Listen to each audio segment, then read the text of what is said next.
Assalamualaikum warahmatullahi wabarakatuh. Waalaikumsalam warahmatullahi wabarakatuh. Selamat siang Ibu. Siang. Perkenalkan, nama saya adalah Mawati bersama dengan rekan-rekan saya. Nama saya Uliani Safira. Nama saya Amelia Kavita. Nama saya Nisa Amelia. Nah, kami merupakan mahasiswi program studi D3 Keperawatan Fakultas Ilmu Kesehatan Universitas Pembangunan Nasional Veteran Jakarta. Pada kesempatan kali ini, kami mohon izin untuk memberikan penyuluhan terkait dengan penyakit diare kepada Ibu. Apakah Ibu bersedia? Iya, saya bersedia. Baik Bu, terima kasih ya Bu. Pemberian materi penyuluhan ini dilakukan sekitar 20-25 menit. Apakah Ibu bersedia? Ya, saya bersedia. Baik Bu, materi yang akan nanti kami jelaskan ialah pengertian diare, penyebab umum diare, tanda dan akibat diare, penanggulangan dan juga pengobatan diare. Apakah Ibu bersedia? Ya, bersedia. Baik Bu, dimulai ya Bu. Nanti akan dijelaskan oleh kami secara bergantian. Silakan Amel. Terima kasih Adek. Jadi sebelumnya itu Ibu tahu nggak sih diare itu apa? Diare itu kalau misalkan seseorang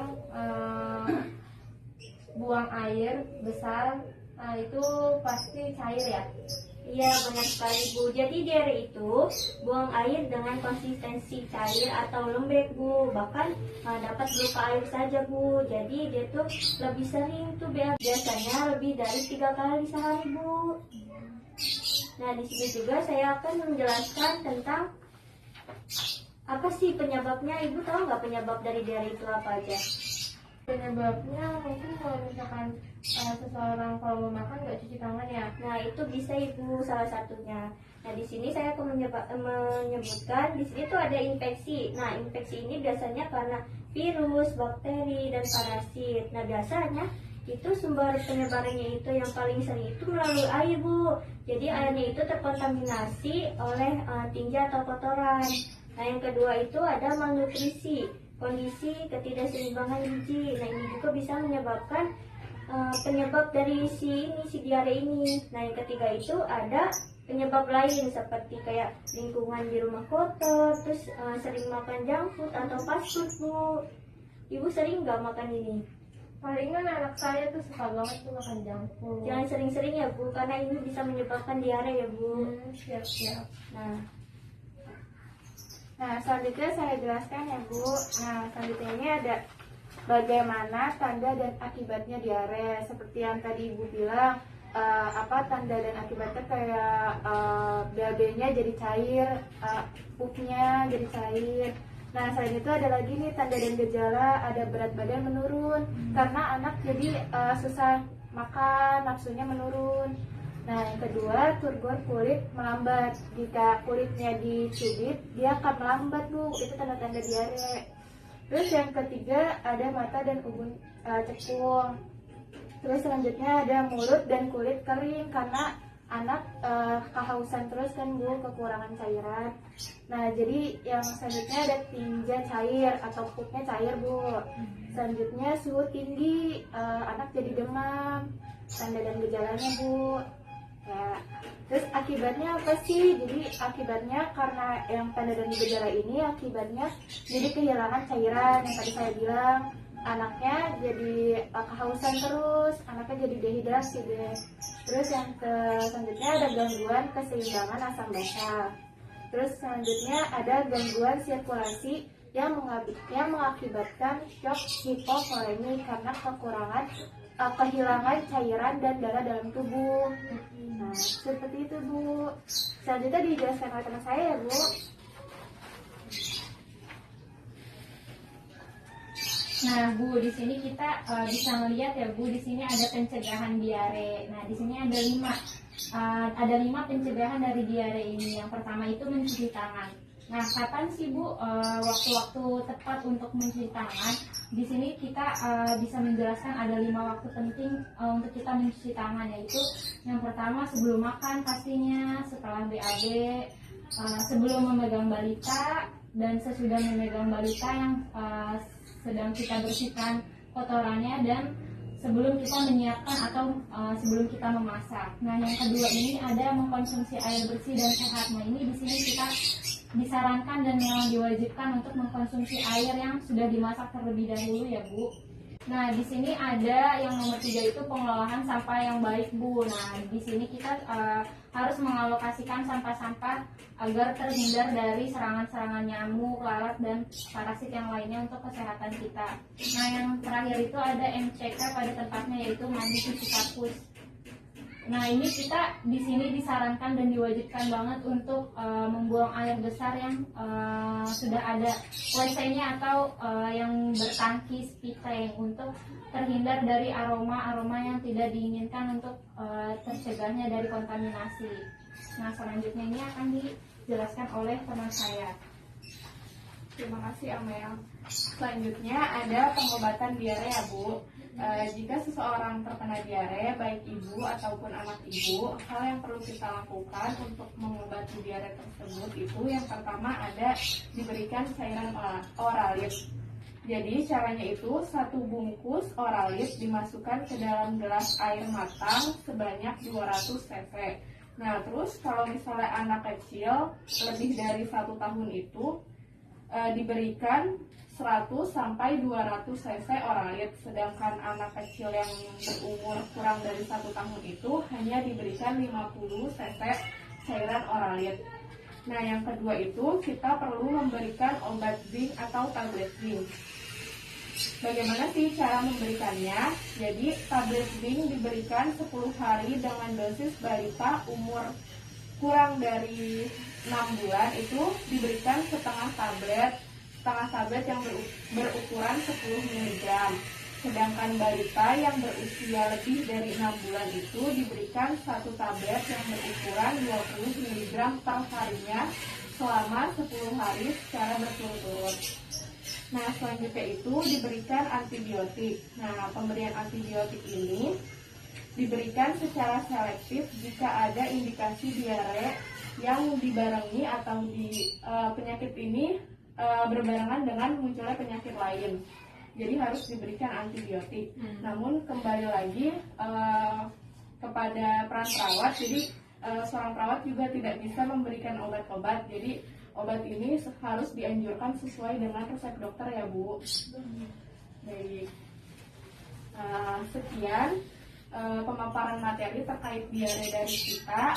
Apakah ada yang ingin Ibu tanyakan? Ada, saya ingin bertanya yang terkait pencegahan diare tuh. Tadi kan ada pengelolaan sampah ya yang baik ya. Itu cara kita biar tahu tuh, biar kita bisa mengelola sampah dengan baik tuh seperti apa ya? Baik Bu, terima kasih ya Bu atas pertanyaannya. Silakan Saudara Amel ingin menjawab. Nah, jadi untuk mengalokasikan sampah yang baik itu kita bisa dengan cara memilah sampah yang basah atau yang kering gitu Bu. Dan kita juga bisa melakukan 3M, yaitu menguras, mengubur, dan menimbun. Apa ada yang mau ditambahkan dari teman-teman?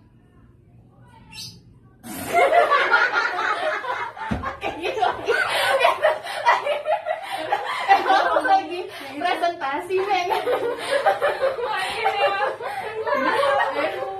Apa ingin tambahnya itu yang dipisahin tuh sampah organik anorganik. Oh iya, itu kan sama udah. limbah bukan organik anorganik sama apa ya? Itu tadi bahasa kering udah. Dalam Sama 3M udah ya, udah itu aja ya. Ya, lu pakai. Udah selesai nih ya, udah.